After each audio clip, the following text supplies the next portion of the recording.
Hello, hello, moi c'est Job Kalala, Job Kaleguerrier. Et si vous êtes entrepreneur, si vous êtes aspirant à l'entrepreneuriat ou simplement vous êtes déjà un entrepreneur à succès, j'ai quelques deux, trois choses que je vais vous partager aujourd'hui. Si vous vous êtes déjà lancé dans l'entrepreneuriat ou vous avez lancé une activité, ces leçons peuvent vous être importantes un jour. Aujourd'hui, on va parler de ce qui se passe à Dubaï. Sûrement, vous avez entendu parler des pluies torrentielles, vous avez entendu parler de tout ce qui se passe actuellement, des pertes matérielles, des dégâts matériels qui sont causés à cause de la pluie. La pluie qui est une variable externe.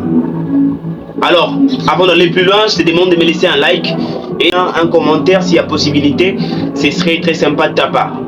Alors, Dubaï, une ville attirante, une ville parmi les meilleures en Asie.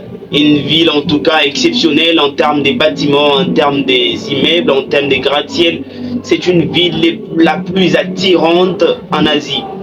Alors, ce n'est pas seulement en Asie, même au monde, c'est l'une des villes les plus belles du monde.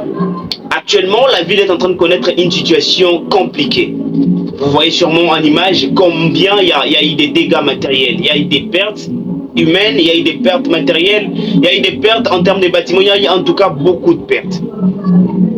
Alors, ce qu'on va partager aujourd'hui vous concerne vraiment. Parce que si vous étiez un investisseur ou si vous étiez un entrepreneur qui œuvrait en Dubaï, vous serez sûrement face à un dilemme. Vous dites, mais comment je vais m'en sortir? Placez-vous dans la peau de cette personne qui est en ce moment investisseur ou simplement entrepreneur qui œuvre en Dubaï. Il se dira en ce moment, mais c'est compliqué pour moi, c'est mort, parce que j'ai perdu beaucoup de biens. J'ai perdu des employés, j'ai perdu des maisons, j'ai perdu les voies pour accéder à mon entreprise par exemple. Toutes ces choses arrivent. En fait, ce sont des variables externes qu'on ne peut pas contrôler. En entrepreneuriat, il y a deux choses qu'il faut déjà comprendre, qu'il existe des variables internes et des variables externes. Des variables externes, on ne peut pas les contrôler. Pourtant, les variables internes, on les contrôle. C'est par exemple les salaires, c'est par exemple les employés, ça on peut les contrôler. Mais des variables comme les catastrophes naturelles, des variables comme la pluie, on ne peut pas contrôler, on ne décide pas là-dessus. Tout s'est fait de façon automatique et ça ne dépend pas de nous. Ce sont des variables externes. Mais si seulement si cela arrive un jour, que vous voyez tous vos biens s'écrouler, comment vous allez survivre? Je vous partage deux choses. Premièrement, un entrepreneur ne doit pas avoir une seule source de revenus. Parce que les jours où cela s'écroule, c'est ta vie qui prend fin. Je te jure que tu peux mettre fin à ta vie parce que ton business est mort. Comment tu vas survivre? Vous voyez? Deuxième de chose, à part le fait d'avoir plusieurs sources de revenus, il faut s'attendre à tout. Un entrepreneur n'est pas quelqu'un qui s'attend seulement au succès. C'est aussi celui qui s'attend à l'échec. C'est aussi celui qui s'attend à toute autre chose. Parce que la vie, on ne contrôle pas tout. On peut échouer tout comme on peut réussir. Mais une des choses que je tire là-dessus, sur lesquelles je vais vraiment m'atteler, c'est la peur. Parce que des gens, après avoir après avoir constaté toutes ces choses, se disent, bon, je préfère rester dans ma zone de confort. Rester tranquille, n'est pas se chercher des problèmes. Un entrepreneur, c'est quelqu'un qui se cherche des problèmes. Si tu ne te cherches pas des problèmes, tu ne pourras pas trouver des solutions. Oui, je répète, si tu ne te cherches pas des problèmes, tu ne pourras pas trouver de solution.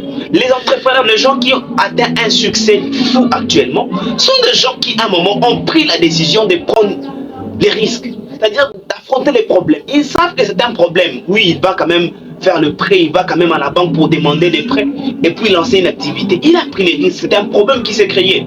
Mais en créant des problèmes, il trouve en même temps des solutions à ces problèmes.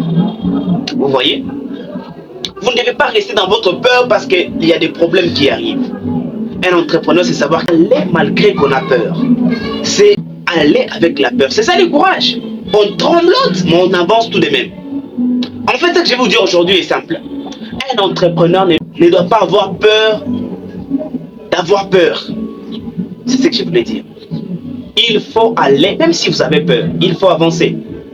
Parce que je vais vous dire une chose, la douleur que l'on ressent lorsqu'on est pauvre est plus douloureuse et plus profonde que la douleur que l'on ressent lorsqu'on perd ses biens. Parce qu'un pauvre en vrai, ce n'est pas celui qui manque d'argent. Un pauvre, c'est celui qui manque l'expérience. Un pauvre, c'est celui qui manque de connaissances. Un pauvre, c'est celui qui n'est pas créatif. C'est celui-là un pauvre. Parce qu'il existe des riches pauvres et des pauvres riches. Il y a des pauvres qui sont riches et il y a des riches qui sont pauvres. Je vais vous dire ça dans une prochaine vidéo. Au revoir.